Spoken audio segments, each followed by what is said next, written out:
Bonjour et bienvenue sur Culture Passion, l'émission du pôle culturel de la radio web de l'UTL 65. Culture Passion ou embarquement immédiat vers la galaxie Culture 65.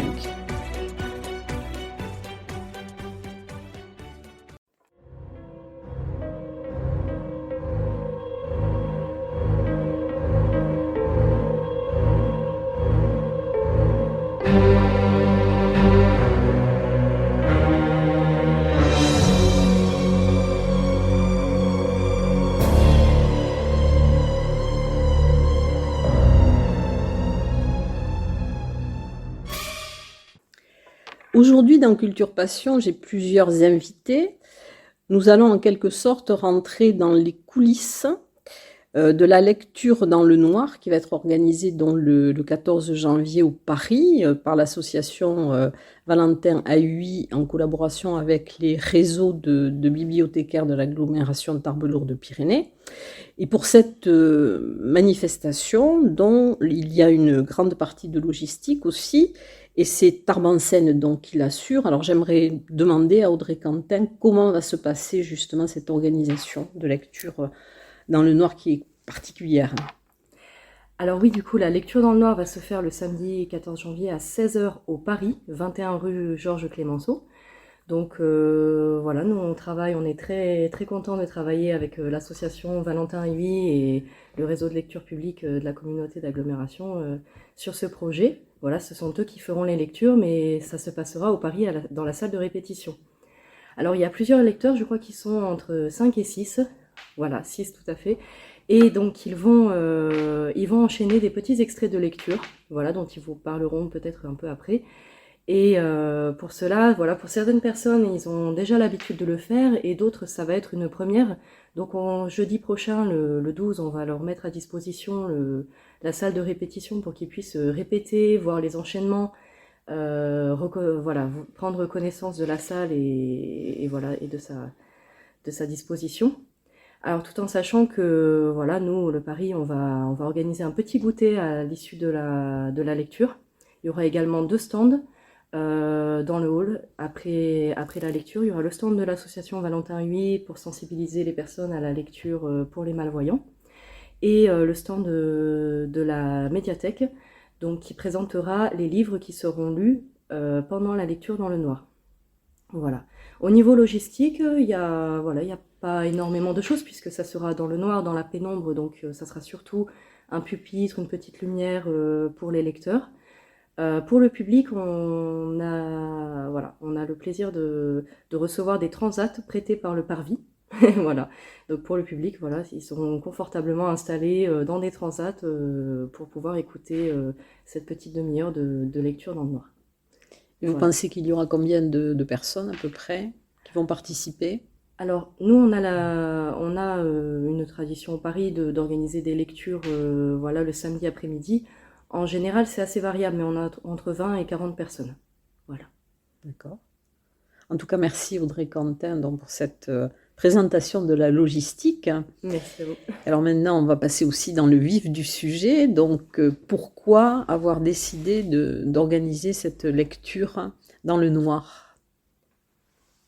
Bien, l'association Valentin Ahui a pour mission essentielle l'insertion sociale des personnes aveugles et malvoyantes et leur maintien dans l'autonomie. C'est vrai que la cécité est un handicap qui fait peur et dès qu'on ne peut plus lire, c'est un peu la fin du monde. Mais justement, nous avons à cœur de montrer que ce n'est pas la fin de tout, que les malvoyants ont accès également à la lecture. Mais qu'est-ce que la lecture ? Est-ce que c'est obligatoirement avoir un livre dans les doigts et tourner des pages ou est-ce que c'est accéder au texte ? Donc ce genre d'activité nous permet d'atteindre plusieurs buts. Nous proposons une activité sensorielle au public, nous sensibilisons ainsi au handicap visuel, mais nous montrons aussi aux personnes qui entrent dans le handicap que par différentes méthodes modernes, des lecteurs audio, nous avons accès à des textes, nous continuons à lire les mêmes livres que les autres et nous sommes encore des lecteurs comme les autres, ce qui permet de favoriser les échanges. Et dans une salle comme le Paris, qui est ouverte à tout public, nous pouvons instaurer le dialogue et dédramatiser ainsi le handicap visuel, montrer que nous sommes un public parmi les autres publics et nous avons à cœur d'ouvrir notre association à l'extérieur. tout en favorisant à l'intérieur de l'association, évidemment, les échanges entre nous. Nous avons un club lecture audio qui est très actif. Les personnes de l'association se réunissent une fois par mois pour échanger sur leur lecture. Alors nous lisons avec les oreilles pour la plupart, avec les yeux pour les bénévoles qui nous entourent, bénévoles voyants qui nous entourent. Donc c'est toujours l'échange est toujours le maître mot. Tout est bon pour rencontrer les autres, pour échanger, pour continuer à participer à cette grande aventure qu'est la lecture. Merci Marie-Noëlle Armary. Alors j'ai oublié de préciser avant cette interview que c'est en avant-première des Nuits de la lecture, donc qui se dérouleront du 19 au 22 janvier sur la thématique de la peur. Que comprend la peur? Est-ce qu'il y a des romans policiers, des romans noirs, le fantastique? Alors je vais peut-être demander à une des lectrices de nous préciser comment a été fait le choix des textes et dans quel créneau. Alors, je suis Marie-Claude Dauphy, je serai lectrice le 14 janvier au Paris. Nouvelle lectrice, nouvelle bénévole, mais je peux expliquer, grâce aux réunions qui ont eu lieu avant, que le choix des lectures a été libre et qu'il sera très varié. C'est-à-dire que la lecture pour les enfants sera présente grâce à une bibliothécaire qui participera. Il y a la lecture dans les romans policiers, la lecture dans les œuvres classiques, parce que ça existe, la lecture et la peur surtout, on la retrouve dans toutes les lectures. Et policiers pas systématiquement, donc ça sera varié, et ces textes ont été au choix des bénévoles qui vont lire. Il y a eu des suggestions, mais rien d'imposé. Ces textes seront courts, seront de 5 à 7 minutes par personne, et l'objectif, c'est de montrer la variété de la lecture, que ça concerne d'abord tout le monde, et voilà. Et alors, quelle est l'expérience justement de quelqu'un qui n'est pas malvoyant? Que se passe-t-il quand on lit justement comme ça dans la pénombre? Alors, lire dans la pénombre, je n'ai jamais fait, mais j'appartiens au club lecture de l'association Valentin Haoui, et je peux dire que les échanges, je pense, sont aussi enrichissants pour les voyants que les malvoyants ou aveugles. Et je trouve ça particulièrement bien pour avoir travaillé sur tout ce qui concerne l'écoute. Et je trouve que ces personnes ont une attention qui pourrait faire déraper les voyants, tellement ils sont fins dans la lecture et dans les textes. Donc, attention aux textes choisis. Voilà.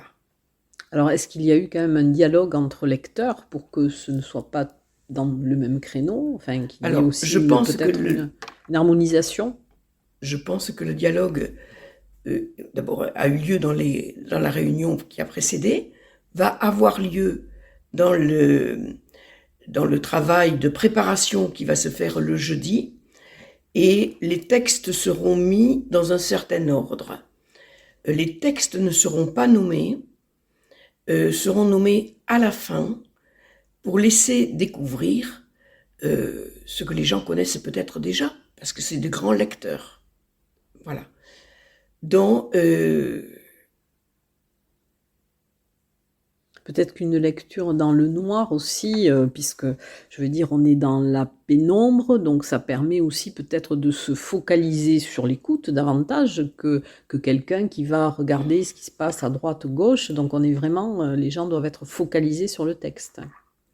Certainement. Donc il y a peut-être une autre écoute et une autre compréhension aussi, et sur la voix aussi du lecteur, qui me paraît importante aussi. La voix, oui, effectivement, le tout, c'est de ne pas en faire trop pour laisser la liberté à celui qui écoute de faire Alors, pas une interprétation, mais d'adapter en fonction de lui-même. Oui, ça ne sera pas une lecture théâtralisée. Difficile dans le noir. Oui. Mais les émotions, donc, seront quand même... Devront transparaître. Voilà. Et donc, c'est celui qui écoute qui devra faire un travail peut-être d'imagination aussi. Oui, mais c'est formidable de faire fonctionner l'imagination et l'écoute de celui qui réceptionne. Et alors, est-ce qu'on peut avoir une idée des auteurs qui vont être, non, ou ça sera une surprise? J'en ai déjà dit beaucoup. J'ai parlé d'un auteur classique. Il y aura un conte pour enfants que je ne connais pas. Personnellement, je serai dans le secteur, on va dire, pour la peur. D'accord. Alors, je ne sais pas, est-ce qu'il y a d'autres choses que vous souhaitez ajouter? Alors, pourquoi n'y a-t-il pas justement de malvoyants qui lisent en braille? C'est un choix pour rendre la lecture plus fluide. La lecture en braille est assez difficile, et ce qui est difficile, c'est d'avoir une rapidité de lecture et d'exécution. Donc ça met le lecteur quand même assez en difficulté, d'être exposé devant un public. Bon, voilà. Donc pour que la lecture soit agréable aussi pour l'auditeur, on a fait le choix d'avoir une lecture par des personnes voyantes. C'est une autre activité. Voilà. Et là, donc, il n'y aura pas de personnes de la bibliothèque sonore qui vont participer aux lectures? Des donneurs de voix? Là, non, parce que le projet a été conçu dans un autre cadre, mais ils sont invités, bien sûr, à participer à la manifestation. Et alors, vous seriez satisfaite si il y avait combien à peu près de participants Dans la fourchette qu'a annoncé Audrey, une trentaine de personnes. Nous avons déjà proposé ce genre d'activité dans le cadre du Mai du Livre, dans le cadre des rendez-vous au jardin. Bon, en général, voilà, c'est 25-30 personnes. Mais là, ce n'était pas dans le noir. Alors si, dans le cadre du Mai du Livre, c'était dans le noir, et rendez-vous au jardin, c'était sous bandeau, donc dans le noir aussi pour l'auditeur, puisque nous proposions des bandeaux. Et alors là, pour les personnes qui vont assister aux lectures, il y aura la pénombre, mais est-ce qu'il y aura aussi des bandeaux? Oui, nous allons proposer des bandeaux aux personnes qui le souhaitent. Oui. D'accord. On ne peut pas imposer le bandeau parce que certaines personnes ont des réticences. Je vous dis, la cécité fait peur, et certaines personnes ont des réticences à mettre un masque, à mettre un bandeau. Donc c'est proposé, c'est jamais imposé. D'accord. Mais ça, bon, voilà, c'est une autre expérience. Et les retours que nous avons, ça marche très bien avec les enfants, ce genre d'expérience, qui sont très spontanés et qui nous disent que ça suscite l'imagination. Ils nous disent on n'est pas impressionné on n'est pas influencé par l'illustration du livre, on voit tout dans sa tête. Et ils sont très, très attentifs aux descriptions, aux couleurs, à tout ce qui est énoncé dans les lectures. Donc c'est vrai que dans le choix des textes, on privilégie tout ce qui est sensoriel, les descriptions, les couleurs, les sensations. Et ça sera sans fond musical, je suppose. Ce n'est pas prévu. C'est pas prévu. D'accord, donc il y aura le texte brut, voilà. Oui. Et donc c'est bien, c'est une initiative qui est intéressante, et donc c'est bien que le réseau de bibliothèques aussi, des bibliothécaires, se soit associé à cette manifestation. La durée totale de la lecture? Une trentaine de minutes, à peu près 5 minutes par intervenant. Voilà, ça peut déborder à 40 minutes, mais ça sera dans ces eaux-là. D'accord. Voilà, tout en sachant qu'après, il y a une discussion de prévue, voilà. En tout cas, merci pour cette présentation. Et puis, j'invite les auditeurs à se rendre le samedi, donc 14 janvier, à 16h au Paris, donc pour assister à cette lecture dans le noir. Merci en tout cas, à vous. Merci. Merci.